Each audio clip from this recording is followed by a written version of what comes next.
Every time you're near a rose, aren't you glad you've got a nose? And if the dawn is fresh with dew, aren't you glad you're you? When a meadow lark appears, aren't you glad you've got two ears? And if your heart is singing too, aren't you glad you're you? You can see a summer sky, or touch a friendly hand, or taste an apple pie. Pardon my grammar, but ain't life grand? And when you wake up each morn, aren't you glad that you were born? Think what you've got the whole day through, aren't you glad you're you?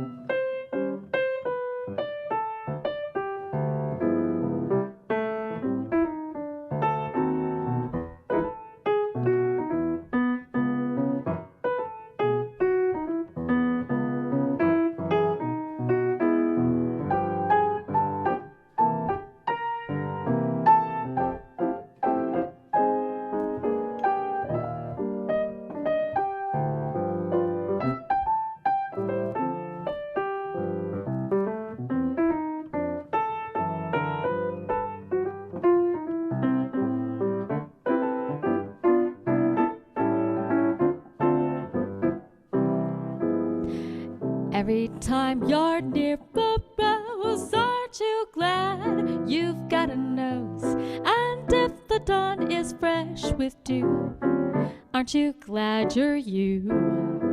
When a meadow lark appears, aren't you glad you've got two ears? And if your heart is singing too, aren't you glad you're you? You can see a summer sky, or touch a friendly hand, or taste an apple pie.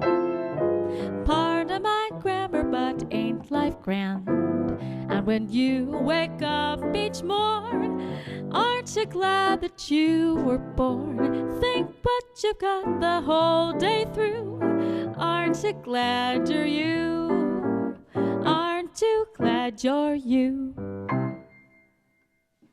Well, welcome to Unity Center DC's Sunday service. My name is Roy. I'll be your platform assistant, and I'm glad you're you, and I'm glad you're with us. Special music, as you've heard, will be by Sara Jones. Thank you, Sara. And it's my pleasure to say that we'll be hearing our own Cheryl Welsh-Charrier today, who will be speaking with us and giving us the message, which is always a real treat. And now, if you would join me for an opening prayer, modified from Myrtle Fillmore's words. Where I am, God is. We are inseparable and indivisible because we are one. If I mount up to heaven, I will find God. Not that I will find God in heaven, but I will take God up to heaven. If I make my bed in hell, I will find God, not because God is in hell, but because I will take God with me. For the presence of God is closer to me than breathing.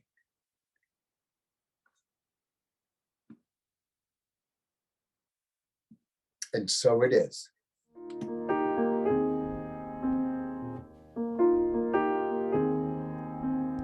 Why are there so many songs about rainbows? And what's on the other side? Rainbows are visions, but only illusions. And Rainbows have nothing to hide. So we've been told, and some choose to believe it. I know they're wrong, wait and see. Someday we'll find it, the rainbow connection, the lovers, the dreamers, and me.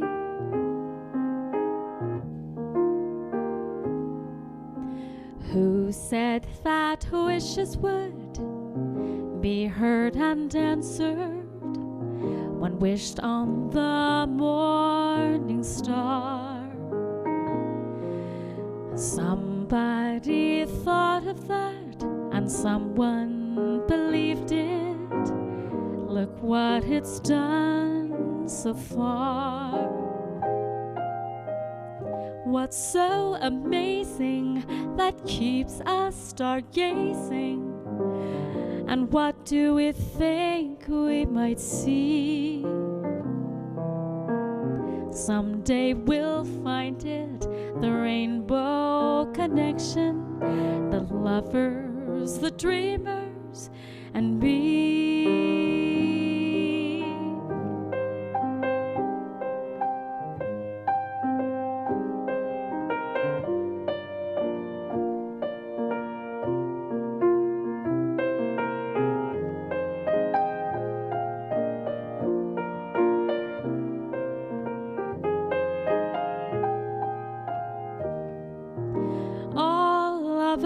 Under its spell, we know that it's probably magic. Have you been sleeping, and have you heard voices? I've heard them calling my name. Is this the sweet sound that calls the young sailors? The voice might be one and the same. I've heard it too many times to ignore it. It's something that I'm supposed to be. Someday we'll find it, the rainbow connection, the lovers, the dreamers, and me.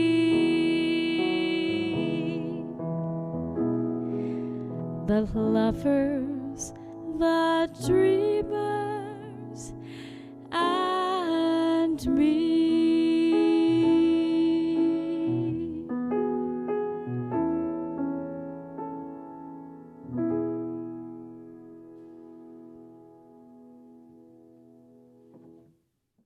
Good morning, everyone. So happy to be sharing the stage with Roy and Sara this morning. Thank you both. So the title of my talk is The Glass is Refillable. And the confluence of ideas that came together for this talk are unlikely go-togethers. And for quite some time, I had no idea where it was going. I just knew that it was the bones of the next talk. The first was a t-shirt that I saw in a catalog. People who wonder if the glass is half empty or half full miss the point. The glass is refillable. I thought it was amusing and read it to Chick, who said it sounded like a talk title. The second was an article in the family section of the Washington Post on December 2nd entitled, A World Brimming with Awe, focusing on how we can allow more space in our children's lives to experience awe. And the third was Eric Butterworth's Spiritual Economics, which I began reading for our book club. And I will just say right now that today's daily word, you could just substitute the word glory for awe, or in my talk, you could substitute the word awe for glory.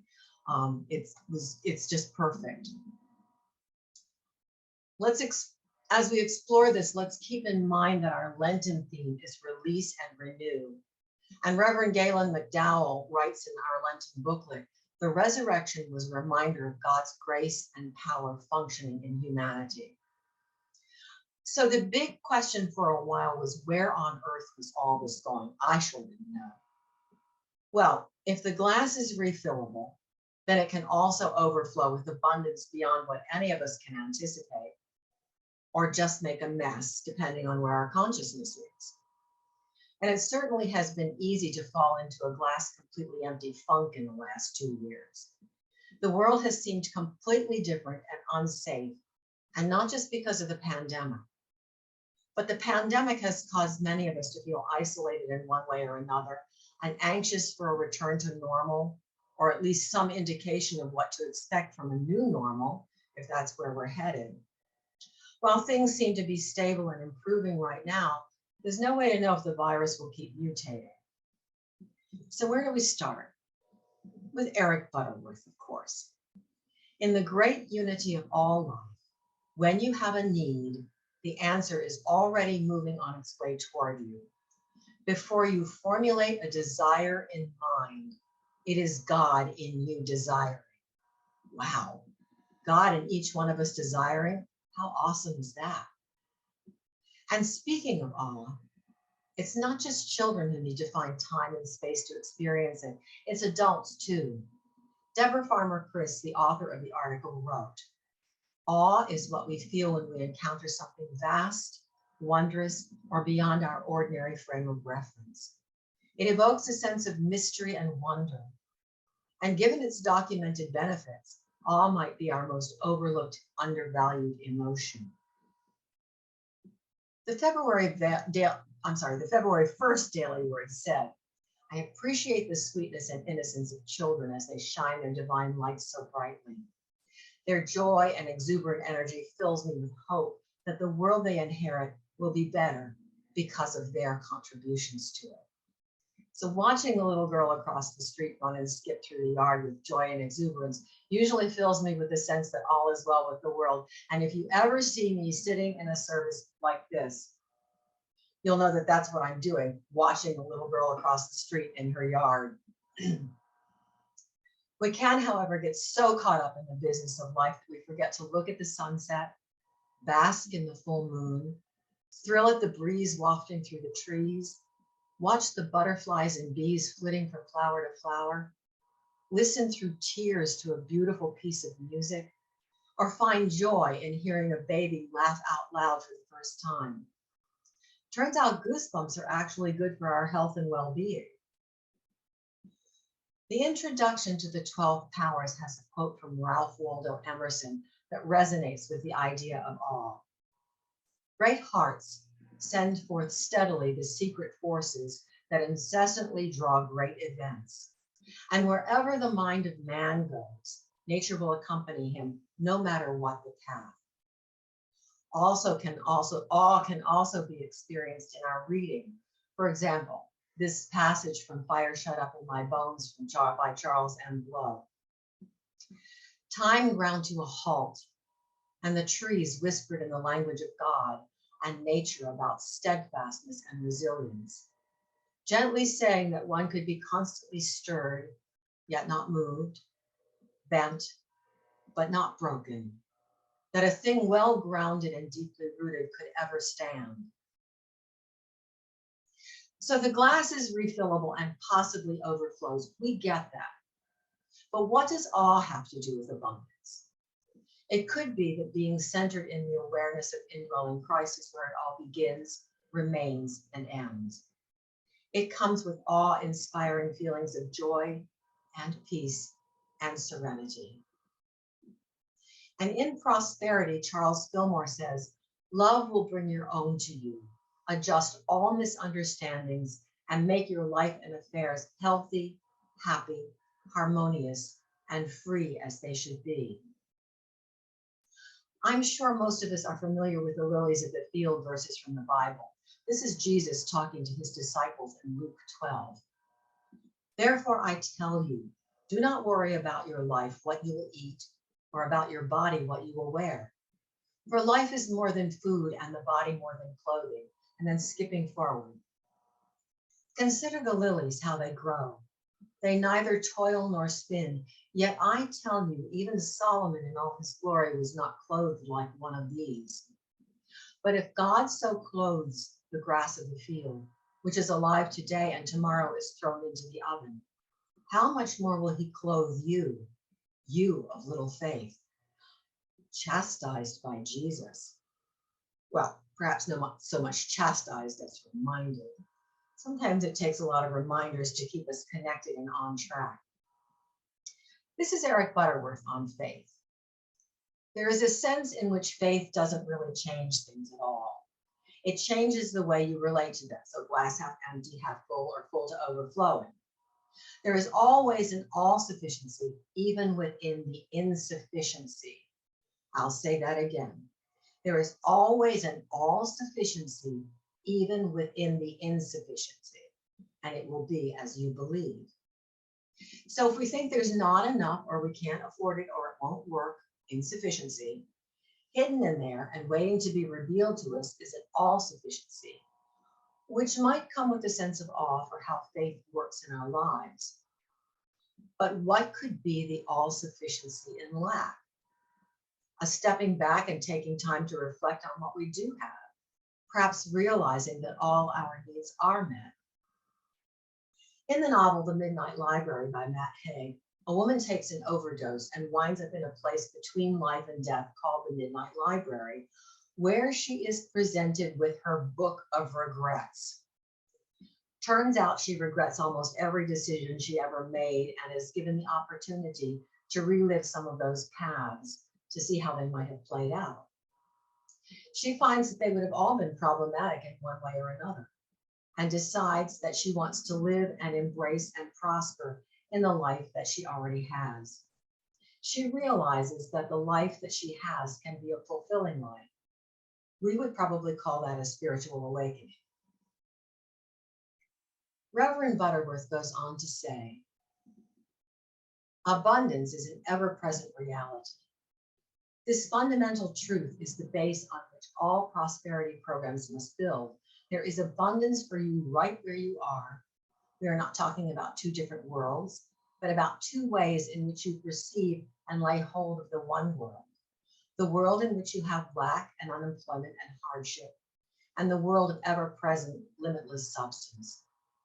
Reverend McDowell also tells us that the Lenten season is a reminder that we have within us the power to overcome any obstacle in our way. Once again, it's more about perception and where we are in consciousness. We all know that an abundant life is about so much more than simply how much money we have in the bank.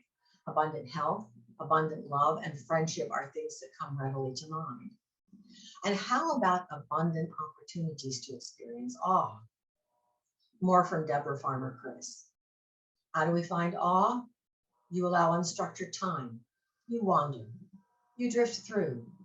You take a walk with no aim. You slow things down. You allow for mystery and open questions rather than test-driven answers. You allow people to engage in the humanities of dance and visual art and music. It's true that we live in a very structured and scheduled world, and interesting that as many of us hit retirement, we feel a bit lost and adrift in a world where everyone else is scurrying around and may not have time for us. It's tempting to fill life up with other kinds of busyness. My personal attempts to do that have left me feeling empty and with a sort of emotional restlessness. Which brings us to gratitude. There's a chapter in Spiritual Economics entitled The Grateful Heart. This is a story from that chapter. A missionary to Africa has related the story of his work with a tribe that was mysteriously poverty-stricken, even though other tribes in the same region were relatively prosperous. He was curious about this strange phenomenon. He spent years researching all aspects of their culture. He came up with but one possibility. In their tribal language, they had no word with which to express gratitude. Perhaps through some quirk of evolution, they had forgotten how to say thank you. He drew no conclusions, but he did ask the question. Could this loss of spirit of thanksgiving have been responsible for their poverty?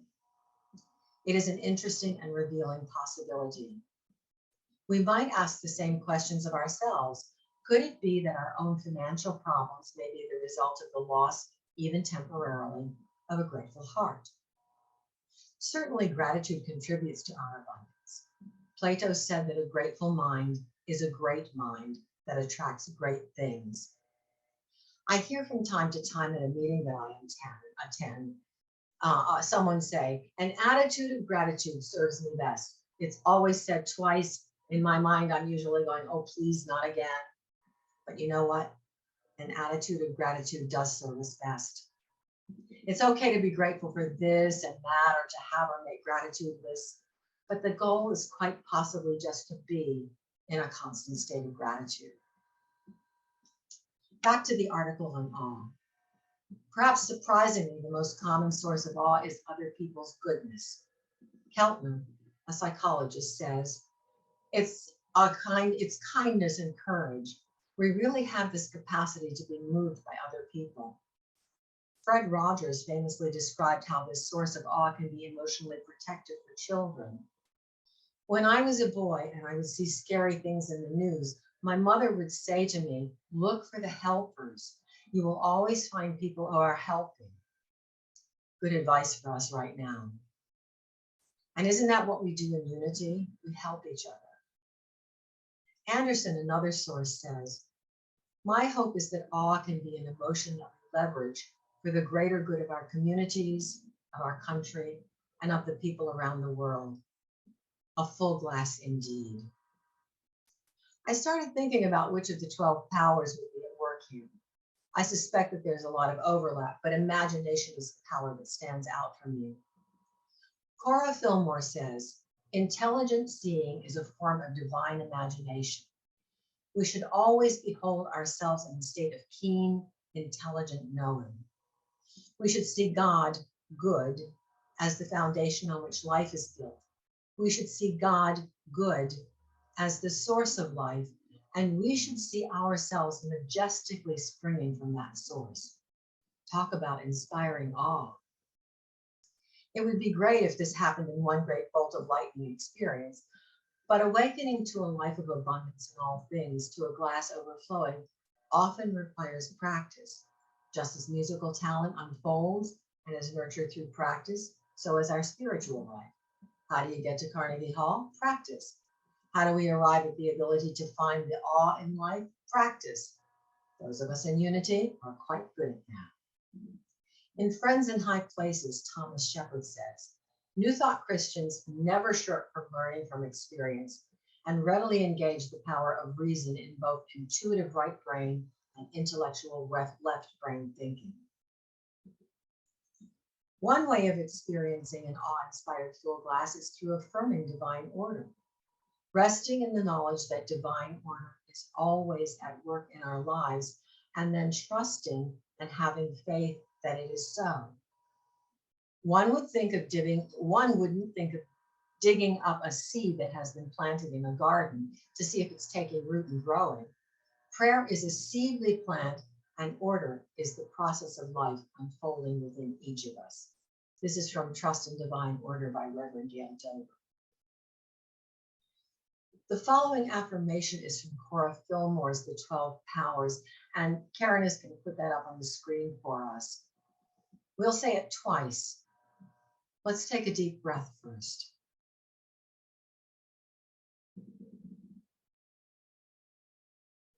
Jesus Christ is now here, raising me to his consciousness of divine order. And I realize that the law of God is fulfilled in me. And again, Jesus Christ is now here, raising me to his consciousness of divine order.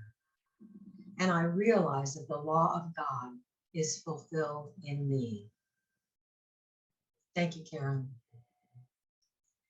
Instead of Father, Son, and Holy Spirit, Charles Fillmore called the Trinity mind, idea, and expressing, concluding that only consciousness matters.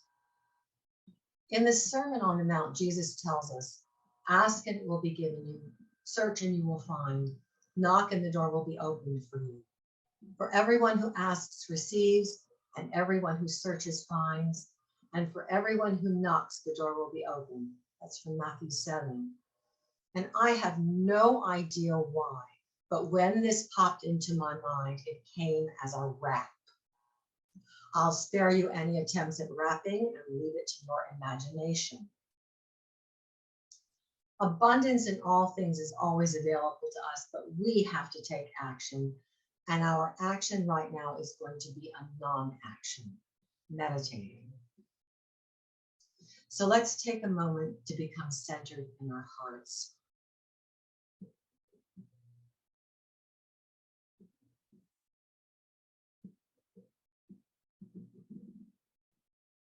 We'll begin our meditation by remembering and focusing on when we have been blessed with witnessing or sensing something awe-inspiring. So let's begin in silence.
As we continue meditating, let's put into practice the power of our combined divine energies and send out into a world much needed balance and harmony. Affirming communion with hearts that are open and assisting with opening hearts that are not.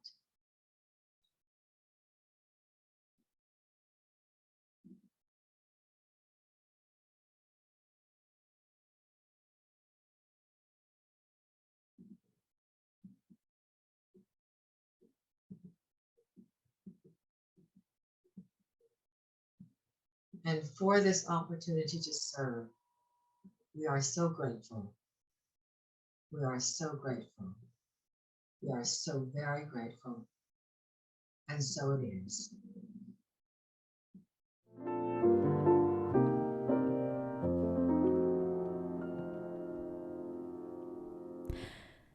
They say it's spring, this feeling light as a feather. They say this thing, this magic we share together, came with the weather too. They say it's May, that's made me daft as a daisy. It's May, they say, that gave this whole world this crazy, heavenly hazy view. I'm a lark on a wing, I'm the spark of a firefly's fling. Yet to me, this must be something more than a seasonal thing. Could it be spring? These bells that I can hear ringing, it may be spring, but when the robin starts singing, you're one I'm clinging to. Those they say it's spring, it's you. They say it's spring, this feeling light as a feather. They say this thing, this magic we share together, came with the weather too. They say it's May, that's made me daft as a daisy. It's May, they say, that gave this whole world this crazy, heavenly, hazy hue. I'm a lark on a wing, I'm a spark of a firefly's fling. Yet to me, this must be something more than a seasonal thing. Could it be spring? These bells that I can hear ringing, it may be spring. But when the robin stops singing, you're one I'm clinging to. Though they say it's spring, it's you. It's you. It's you.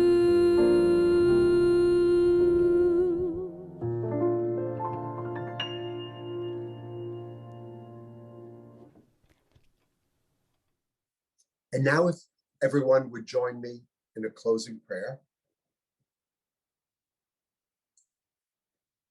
Do not be dismayed by the brokenness of the world. All things break, and all things can be mended, not with time, but with intention. So go, refill your glass, release and renew. Love intentionally, extravagantly, unconditionally. The world waits in darkness for the light that is you.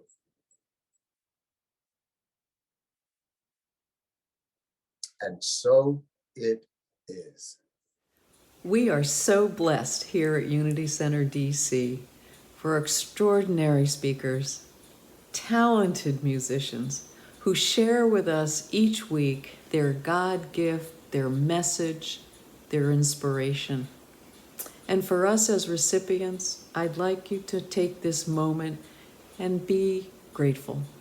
If you want to express your gratitude by giving a gift to Unity Center DC, it's possible. We'll put up on the screen the options, but you can give online, you can mail a cash or a check to the address you'll see on the screen, so that we can continue this ministry, which has blessed us all.